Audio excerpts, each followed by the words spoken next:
Viral, pengendara motor di Bandung terjebak jalanan yang dicor, tak dengarkan peringatan warga.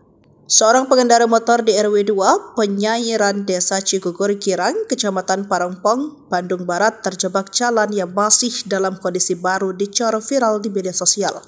Pengendara motor tersebut terjebak bersama kendaraannya meski sebelumnya sudah diperingatkan warga. Kondisi pengendara sepeda motor yang terjebak bersama kendaraannya tersebut viral di media sosial usai diunggah oleh salah satu akun Instagram Selasa 2 Juli 2024. Dalam unggahan tersebut tampak seorang pria yang berusaha mengeluarkan motornya dari jalanan yang baru saja dicor. Terlihat pengendara motor itu berusaha keras mengeluarkan bagian kendaraan yang hampir separuhnya tenggelam di cor jalanan. Padahal dalam keterangan unggahan tersebut dijelaskan pengendara motor itu sebelumnya sudah diperingatkan oleh warga. Warga sudah memperingati, namun pengendara ini tetap menerobos jalan yang sudah dicor tersebut. Lokasi di RW 2, Penyairan Desa Cigugur Girang, Kecamatan Parongpong, Bandung Barat, papar akun tersebut.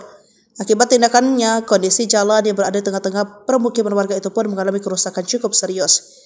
Jalan yang tadinya baru saja diperbaiki akhirnya kembali rusak dan mengalami lubang cukup dalam bekas motor. Tak tampak ada satupun warga yang membantu pengendara motor tersebut mengeluarkan kendaraannya.